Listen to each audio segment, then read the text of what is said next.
The Merrick and Rosso podcast. Rosso, it looks like you might not be the only person who's launching long-range missiles currently. Looks as though the North Koreans are at it again, those crazy wags. They've been doing a few missile tests, which of course has the entire world nervous because, well, they're a bit of a rogue state at times. And the Japanese particularly nervous, the Americans are nervous, and we're nervous as well. And our leaders have come out. John Howard said, look, Kim Jong-il, the leader of North Korea, is a potentially very, very dangerous man. I'm sorry, I'm not afraid of a man who wears pensioner glasses. No. I've never had fear of anybody who gets around in a pair of blue blockers and launches missiles. I don't have any fear of Kim Jong-il. And as far as I'm concerned, he can go and get stuffed. Unless he's going to be driving a Toyota Crown, then I'll take him seriously. But until he's a full pensioner, not interested in what he's got to say. And the Americans are, of course, nervous because they've launched this new missile, which is called the Nodong 3, which I thought was some sort of chicken and rice dish. Right. But it's not. It's not. And they've come out, including John Howard's come out and said, look, Sounds like something you'd buy online. A Nodong 3? Yes. Do you reckon the Nodong 3 would have batteries, Rosso? I'm not sure what you mean by that. I don't know what you mean either. And the government said, look, the Americans and the Australians have both said, look, possibly we might need to look at making sanctions, trade sanctions against North Korea if they keep up with this sort of behaviour. I've already begun with the sanctions. No more mail order brides for me. That's it. Oh, okay. Good. Until they shape up, no more.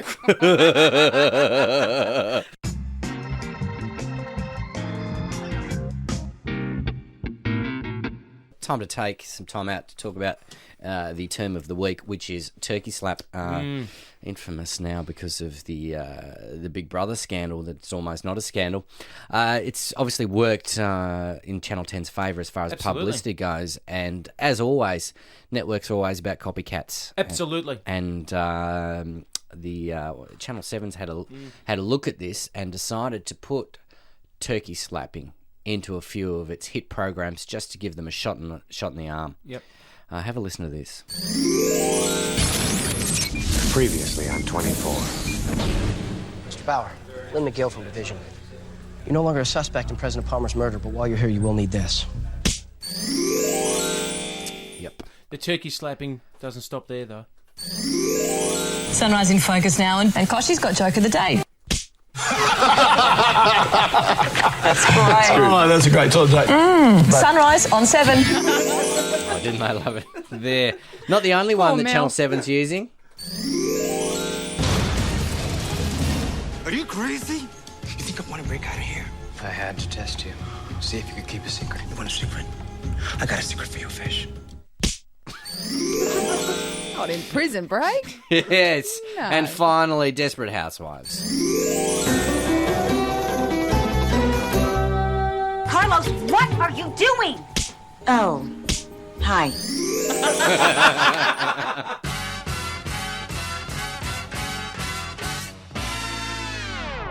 I got an email here. Love getting emails. We really do appreciate it when you take the time to write on a computer. Hey guys, this is one from Jocelyn.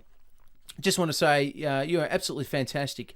You crack me up sideways. People always think I am on crack when I'm in my shop, when I'm listening to you, because I crack up laughing. Isn't that a lovely compliment? And everyone walking past looks at me like I'm weird.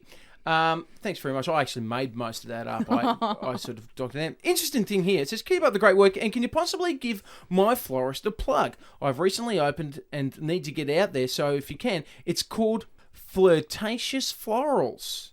Right? Now, that's not such a strange name, except for the fact it's not spelt flirtatious IR. It's FLEURTATIOUS. Like the girl's name, Fleur. Fleur, because her boss's name is Fleur. Oh. And what a tenuous link. Look, we all know about naming businesses, you can have a bit of fun, but when you really try very, very hard to work your own name into it, Flirtatious Florals. So not something like Bob's Builders. Well, yeah, I don't know. Bill's Cafe. Yeah, exactly. But, working your own name into the title, that's what happened with, of course, Fleur tampons. That was just disgraceful, working their own name into that. What a disgraceful piece of work. Flirtatious Florals. Hello, Kel. Hello. Now, your full name is Kelly Nee. That's right. And, Spelt N-E-E, I believe. yeah. That's right. And what do you do for a living? My husband and I have a company where we do airbrushing on cars and basically. And it's called It's called Knee Deep Design. Knee Deep Design. Knee Deep Design. I bet you get a few chuckles from that one. Yeah, we do it. Thank you for that. See ya. Good on you. Karen, hello. Hello. All right, what's your business? We're called Forwards Refrigeration and Air Conditioning. Forwards? What's your last name? Ward, W-A-R-D, and there's 4 of us in our little family. Ah, I like that one, Karen. Peter, Yes, hi. how are you? Well, thank you. Good. Now, it's your dad's business, is it? Yes, his surname is Hamer, H-A-M-E-R. His business is Hamer and Nails, and Oh. it's a carpentry and maintenance business. Right on. Hamer and Nails. on Love him. it. Felicity, you saw a hotel in the US, yes? Yes, we did. We were on holidays in the US, and it was in Texas, so it was like, down south there. And there was this guy who owned this motel. It was just a little motel that he had, and his name was Richard. Richard, yeah. And he named his little motel Big Dick's Halfway Inn. Oh, beg your pardon? Today in the paper, a photo of Nicole Kidman and Keith Urban back in Nashville and off going to the gym together. If anybody thought that this relationship was going to last, you're kidding yourselves. I would put probably another 6 weeks on this marriage at very Why? best. That's not nice. Because they're going to the gym together. They're doing exercise together. That is an absolute sure killer for a relationship. Do not exercise together. Don't work out together. You don't think the couple No that way. exercises together stays together? Oh, you think it might be a bit cute at the start, but I'll tell you right now, that's going to wreck a relationship. What? Starts getting a bit competitive in the gym. Nicole can't spot good enough. Keith, he wants to bench press, an extra 20 kilos. Arguing about toweling Nicole down the standing machines. Up, yeah. Just going, you didn't wipe the bike. I didn't need to. I was only on it for... Yeah, but you sweated on it. That's bum sweat on the seat. And you didn't wipe. Bang. That's it. It's over. There's the potential for a lot of incidents. I went on a date once with a guy to the gym and I almost fell off the treadmill because, I was running and looking really cool and my foot went off the mat and, you almost slip over. Was and... this a first date? No, we'd had a few dates. He said, well, what, let's go pump some iron. Yes. I think he just wanted to show me his pecs, and show off and, yeah, almost fell off the treadmill. It was Trying awful. to show... There's other ways you could do that, but... Look, I think there's some things that you can do with your partner and some things you can't. Can you exercise with your partner without it tears happening? The other thing I will just quietly mention, the photo, of course, Nicole and Keith. Love the fact that he couldn't shave for the wedding, but he could shave to go to the gym. It's a very good point. Jen's called in. Hello. Hey, how's it going? Hi, Good. Jen. Now, what's your view? Well, see, I'm an exercise physiologist, so I've got a degree in how exercise affects you and what you sort of do with it all. Right. I went to the gym with my boyfriend, and he tried to coach me and tell me what I should do with the weights. Oh. And? And, yeah, it didn't work. So, You broke up. no. No, you just don't. We didn't break up, but we just don't train together anymore. Right. It doesn't work. See? Where do you work as an exercise physiologist? With a company called Peak Conditioning. I do stuff, rehab for injured workers. Right. Is that a proper degree or is it a bit taffy? Yeah, no, proper degree, 3 years at uni. Right. So Doing is there any truth to when you exercise, you generate all these kind of positive endorphins? Is that not a positive thing for couples exercising together? You feel good together? Yeah, it is. It just depends on whether the couples respect how much you know about what you're doing. That's just standard across the board for relationships, I think, Jen. Good on you, Yeah, Jen. I'd say Thanks so. for your call, Cheers. mate.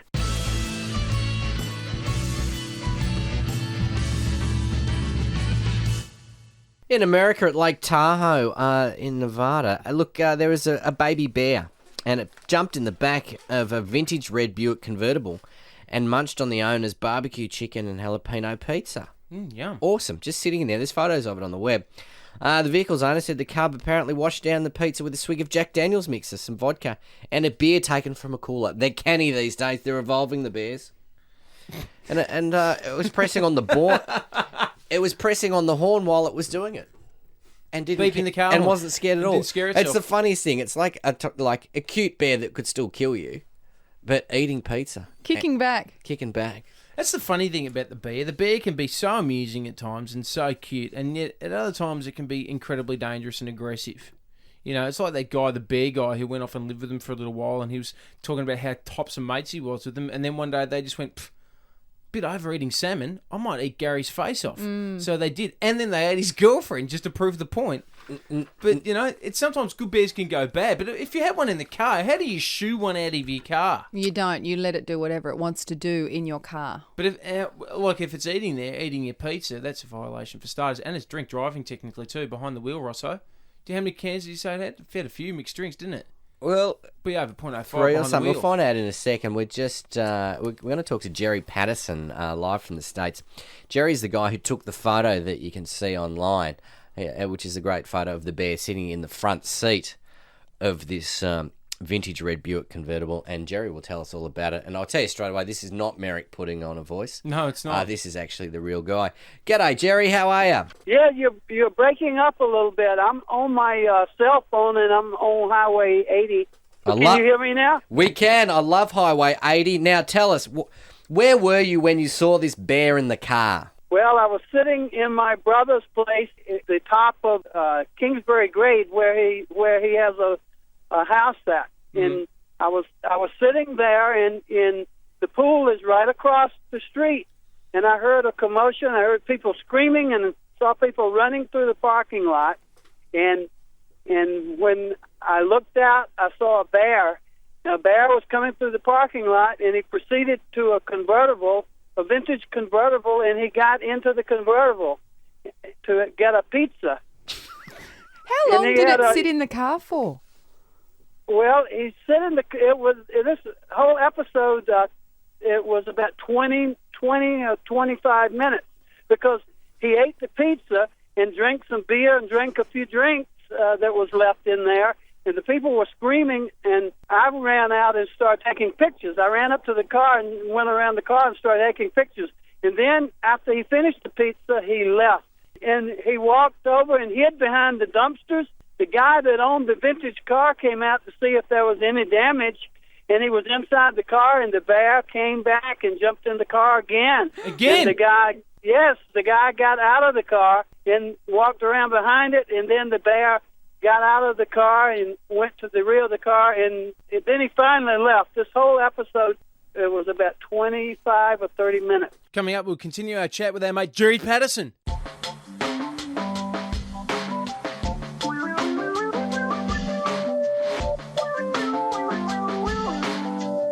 You're with Merrick and Rosso, talking to Jerry Patterson, who's the man who took the photo of the bear in the car. Jerry, do you think that maybe the bear just wanted some company? Yeah. Yes, I think the bear probably wanted some company. I think he wanted a drink, and I think he was hungry. He was hungry most of all. He was an alcoholic too. Jerry, did you think at any stage about shooting it dead? Oh, no, absolutely not. Well, it's your constitutional right to shoot it, though. Yeah, well, you don't shoot the bears. You just, let them go on their way and all. Just because the bear wouldn't have ever come if he hadn't smelled the pizza. He smelled that pizza. So after he ate the pizza and then he sculled the beer, did he burp? I don't know whether he burped or not, but he stood up in the car like he was driving it. He'd had too many. Yeah, he was having a relaxing time there. Jerry, what's your favourite type of pizza? My favorite pizza is a combination pizza with jalapenos on it, and this bear liked jalapenos also. Oh. It's lucky you hadn't eaten one, Jerry, because you might have had the smell of jalapenos on your breath, and then he might have eaten your face off. Jerry, and then you'd have to ring Nicolas Cage and borrow one from him. No, believe me when I ran up there to take the pictures, I'd already had a escape route planned out. Oh, did you? Yeah. What were you going to do if the bear turned on you? Well, if it had turned on me, I had my car door open. When I got the camera out, I left it open. I would have jumped in my car, and my car is not a convertible. It's a SUV, so I would have closed the door. Jerry, what do you do for a living, mate? Well, I'm former president of the Exxon Siemens Union. I work for Exxon Shipping Company, and now they've changed the name to Sea River after the Valdez incident. But I worked for them for 38 years, and up until December, I was the president of the union for 10 years. Okay. Good on you. So now you're retired, are you, Jerry? Well, I'm not retired. I'm on a year's paid vacation. Oh, right That's on. terrific. Well, Jerry, it's been an absolute pleasure to talk to you. Thank you for taking the time to talk to us from Lake Tahoe. And thank you, and congratulations on your fame for having your photos all on the internet all over the world. Okay, would you like that was just one photo. I have a lot more of them. Sweet. Would you like them? Yeah, yes. And have you got any of you with your wife on vacation? Pardon? Do you have any of you with your wife on holidays, maybe in Florida, Hawaii, something like that? Yeah, I can get you. Yeah, I can get you some of them. Thank you for talking to us, mate. Yeah, you're up. Thank you, Jerry. There we go. Jerry Patterson, who took the photos that are all over the web. What a terrific man. Of this cub bear near Lake Tahoe in Nevada who got in the convertible and ate a pizza and ate some Jack Daniels pre-mixed drinks and then helped himself to a beer out of a cooler. It's the cutest And photo. Jerry was there, took the photos, and then prepared to send us exclusive photos. Of and him. photos of him on holidays. With his wife. Dude, he's awesome. Yeah, dude, he is awesome. Thanks for listening to the Merrick and Rosso podcast. Email any feedback to podcast@nova969.com.au or check out our MySpace at www.myspace.com/Merrick and Rosso podcast.